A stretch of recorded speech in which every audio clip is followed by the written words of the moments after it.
If you struggle with eyeliner, you are not alone. Hi guys, welcome to my channel. In today's video, I'm going to share with you how I do my winged liner. When it comes to eyeliner, there's a few things you can use. It just depends on what you're comfortable with.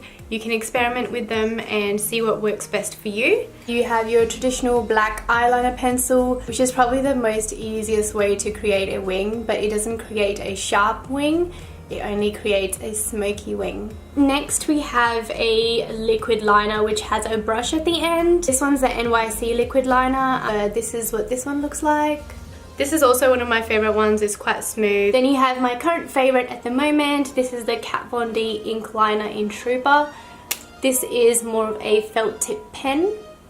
And then you have your gel liners that come in a pot and you need an angled or a thin brush with them to use. And these days there is this one also floating around, which is a liquid liner, but it has a wheel at the end. Now I have done a first impressions on this. You can click above to see that video just there. We have a few brushes when it comes to liners. So here we have a very thin brush. This one's really nice for precision.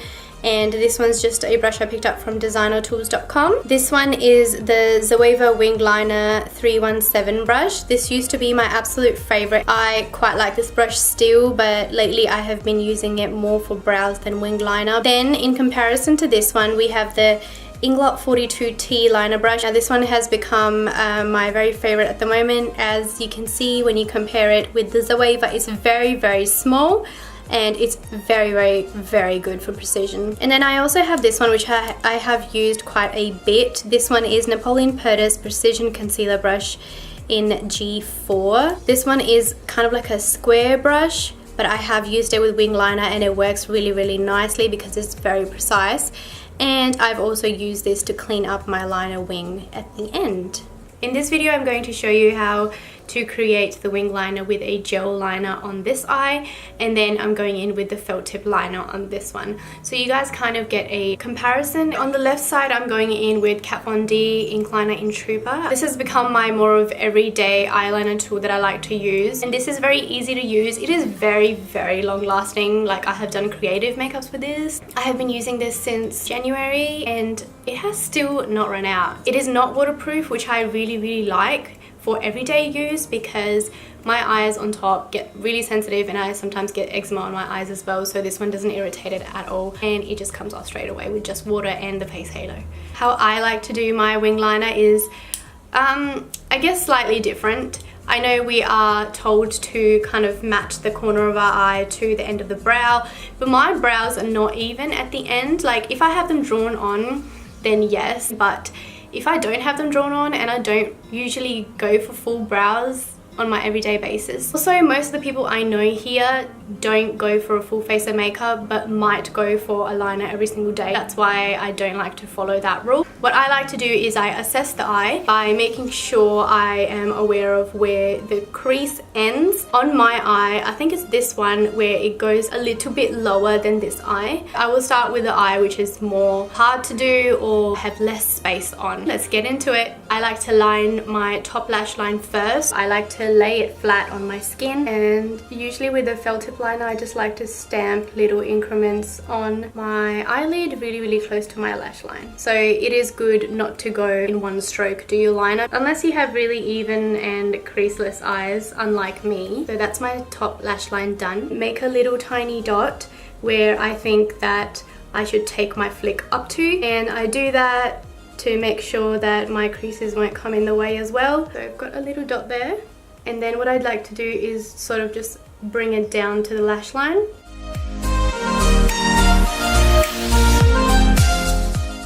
Doesn't matter if it's not up to the end because we can always fix that later. Pointy bit of whatever you're using and sort of go to the very end of my top lash line and try to connect to the dot. There are different types of eyeliner looks that suit everyone. Sometimes I like it coming straight down, sometimes I like more of a curve, so I kind of play around with my liner. Now I've got like that flick going on. What you don't want to do is obstruct that nice wing that we've created, so I don't bring the line down all the way from the tip. I place my brush flat on my skin, just there so it's not touching the tip, and then just curve it down. At this point you can have a look and kind of assess how you like it. You can change the shape of it, you can make it thicker, you can make it longer. Excuse me. That's this liner done. Now at this point, if you want to make your wing a bit more sharper or cleaner, if you've made any mistakes, you can go in with your foundation, concealer, Duraline, wipe, makeup remover to sharpen the edge. LA Girl Pro Concealer today. And I really like this for quick and easy because this side I'm doing more of an everyday liner. This one's really good because it already has an application brush at the end.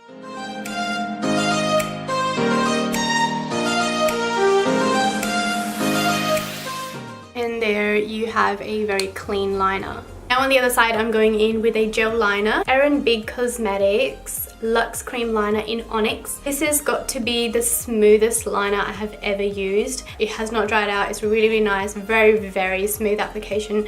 So if you do want to use gel liner and you are more prone to making mistakes at this point, I would suggest this one because it's very creamy and it doesn't move during the day either. Everyone knows about this liner. It is the Inglot Eyeliner Gel in 77. This is a black matte eyeliner and I have honestly never seen a liner which is this black. I've actually gone swimming with this liner as well and it did not budge. This is the one I'm going to be using today to show you guys how it looks in comparison to the other one and how it applies as well. For this one you do need an angled brush and I am going in with my Inglot 42T brush. The only downside of this liner is that it does dry out. I made a mistake of leaving the lid open when I was in a hurry. It completely dried out. But that doesn't mean that your product will go to waste. You can always use Duraline, which is a magical product. It does not change the property of the actual product. This still stays waterproof. It is still jet black. Now one thing I do recommend with these gel liners, the Inglot ones,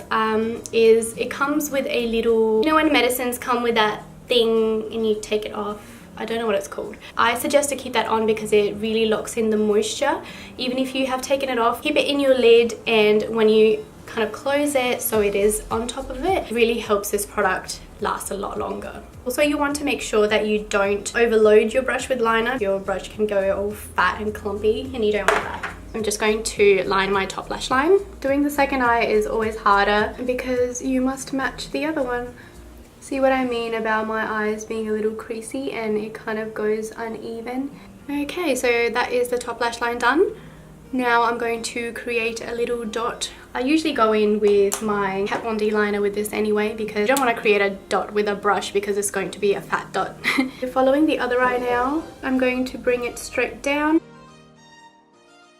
and then I'm going to connect it back. Oh God, it's so hard to talk when I'm doing liner. I usually like hold my breath and everything. Okay, so if you have a look at my liner right now, this one flicks up more and this one kind of goes down. So if I want to make it even, there is another way to clean up your liner. I am going to take my Duraline and the Napoleon square brush and clean up my wing.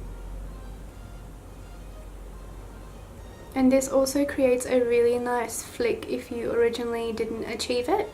Fix any boo-boos that you might have made. You can tell the different consistency. The Inglot waterproof liner is a lot more matte and a lot more black, whereas this one is slightly faded, but it still looks great. Different tricks work for different people depending on everyone's eye shape. I'm not saying that the brow thing is wrong, I'm just saying that it does not work for me and it has not worked for me doing makeup on other people. It's just easier for me to assess the shape of the eye, how hooded an eye is, to just determine how angular your wing will go. The flick that goes downwards is more suited for people who have hooded eyes. It tends to look a bit more even and it still elongates your eye shape. But when it comes to liner, practice makes perfect. Absolutely no one gets their liner perfect without practicing. I hope that helped you guys in any way. If it did, please comment down below and let me know. Thank you so much for watching my videos, guys. Please like and subscribe and I will see you next time. See you guys, bye!